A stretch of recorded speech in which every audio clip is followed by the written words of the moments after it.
সবাইকে যিশুর মধুর নামে জয় যিশু। বাইবেল বাণী চ্যানেলে আপনাদের সবাইকে একবার স্বাগত জানাই। আজ আমরা এই ভিডিওটিতে 10 কুমারের দৃষ্টান্তটি বিস্তারিত আলোচনা করব। এটি সেই সময়ের কাহিনী যখন জৈতুন পাহাড়ে প্রভু যিশু মসীহ তার শিষ্যদের জগতের শেষ দিনের অর্থাৎ তার দ্বিতীয় আগমন সম্পর্কে কথা বলছিলেন।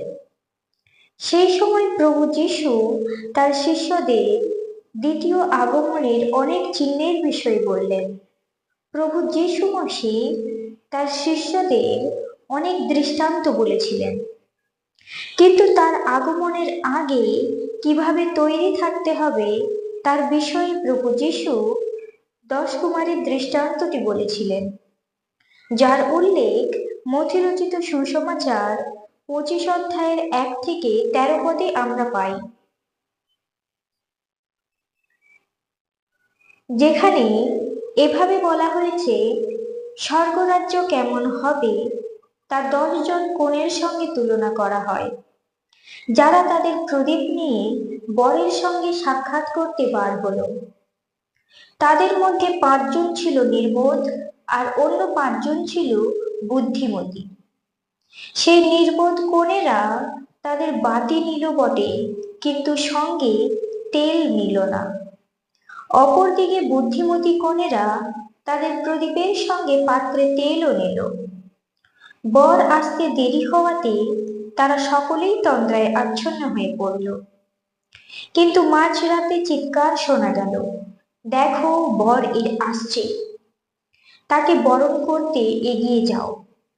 সেই কনেরা তখন উঠে তাদের প্রদীপ ঠিক করল। কিন্তু নির্বোধ কনেরা বুদ্ধিমতী কনেদের বলল, তোমাদের তেল থেকে আমাদের কিছু তেল দাও, কারণ আমাদের প্রদীপ নিভে যাচ্ছে। এর উত্তরে সেই বুদ্ধিমতী কনেরা বলল, না, তেল যা আছে তাতে হয়তো আমাদেরও তোমাদের কুলোবে না। তোমরা বরং যারা তেল বিক্রি করে তাদের কাছে গিয়ে নিজেদের জন্য তেল কিনে আনো।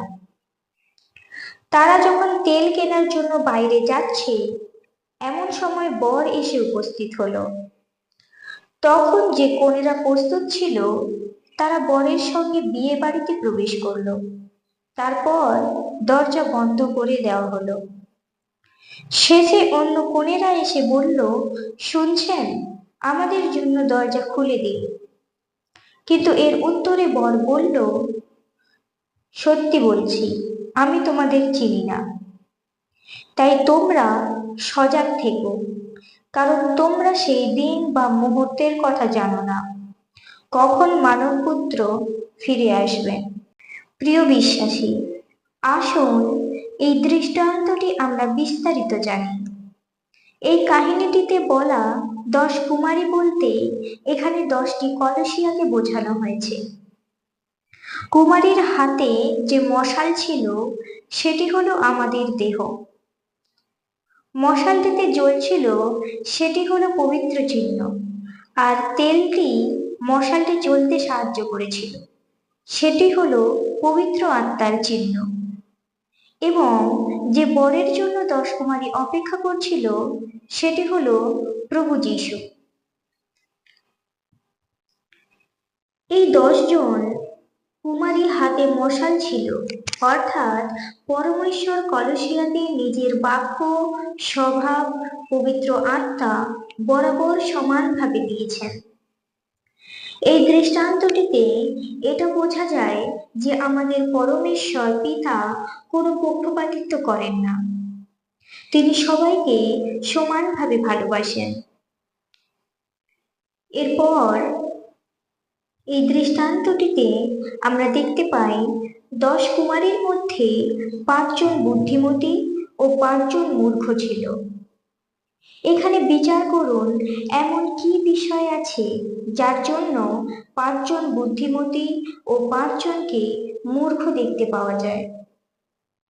5 জনকে এই কারণে মূর্খ বলা হয়েছে কারণ তারা মশাল তো নিয়েছে কিন্তু তেল নেয়নি। আমি আগেই বলেছি, তেল হলো পবিত্র আত্মাকে বোঝানো হয়েছে।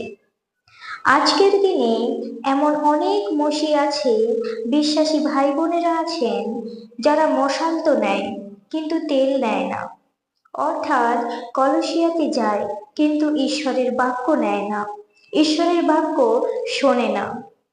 তারা আত্মিক জীবন লাভ করতে পারে না, পবিত্র আত্মায় তারা ভরপুর হতে পারে না। তারা কেবল নাম রাখার জন্য কলসিয়াতে যায়, ঈশ্বরের সাধন ভোজন করে। এখানে মশাল থাকাটা জরুরি নয়, মশালে তেল থাকাটাই হলো জরুরি। বিনা তেলে মশাল বেকার হয়ে যায়, অর্থাৎ বিনা পবিত্র আত্মা ও বিনা ঈশ্বরের বাক্যে কলসিয়াতে গিয়ে প্রার্থনা করা এক মূর্খের কাজ। এটি সেই প্রদীপের সমান হয় যেটির মধ্যে তেল থাকে না। এরপর আমরা দেখতে পাই 5 জন বুদ্ধিমতী কুমারী যারা মশালের সাথে তেলও নিয়েছিল, যেটি তাদের বুদ্ধিমতীর পরিচয় হয়ে উঠেছে। এই 5 জন কুমারী আমাদের সেই সব বুদ্ধিমতী বিশ্বাসী ভাই বোনেদের বোঝায় যারা প্রভুর আগমন নিয়ে নিজেই নিজেকে তৈরি রাখে। সেই সব বিশ্বাসীদের বোঝায় যারা ঈশ্বরের বাক্য শুধু শোনে না, বরং মেনেও চলে। অর্থাৎ প্রিয় বিশ্বাসীরা, কলসিয়াতে 2 ধরনের লোকেদের দেখা যাবে। এক ধরনের লোকেরা মূর্খ কুমারীদের মতো, আর এক ধরনের লোকেরা বুদ্ধিমতী কুমারীদের মতো হয়ে উঠবে। এখন আপনারা বিচার করুন যে আপনারা কোন দলের। এরপর আমরা দেখি, যখন বরের আসতে দেরি হচ্ছে তখন 10 কুমারী নিদ্রায় আচ্ছন্ন হয়ে গেল। এখানে প্রভু যীশু এটা বোঝাতে চাইছেন যে বর কখন আসবে, কোন দিন আসবে তা কেউ জানে না। ওই 10 কুমারীও জানতো না। যদি জানতো তাহলে তারাও, ওই মূর্খ কুমারীরাও তৈরি থাকতো। এখানে কিন্তু বলা হয়নি যে 5 জন মূর্খ কুমারী ঘুমিয়ে গেছিলেন এবং 5 জন বুদ্ধিমতী কুমারী জেগেছিলেন। এখানে বলা হয়েছে 10 জন কুমারী ঘুমিয়ে পড়েছিলেন, কিন্তু তারা সজাগ থেকেছিল তাদের মধ্যে 5 জন। তাই প্রিয় বিশ্বাসীরা, আপনারা তৈরি থাকুন, আপনারাও জাগতে থাকুন বরের অপেক্ষায়, এবং 5 জন বুদ্ধিমতী কুমারীর মতো বেশি তেল নিয়ে নিজের মশালে রাখুন। বর অর্থাৎ প্রভু যীশুর আগমনের জন্য অপেক্ষা করুন, যাতে ওই মূর্খ কুমারীদের মতো শুনতে না হয় যে আমি সত্যি বলছি, আমি তোমাদের চিনি না। আশা করি এই বাক্যটি আপনারা সবাই বুঝতে পেরেছেন। এই বাক্যে প্রভু যীশু আশীষ প্রদান করুন। আমেন।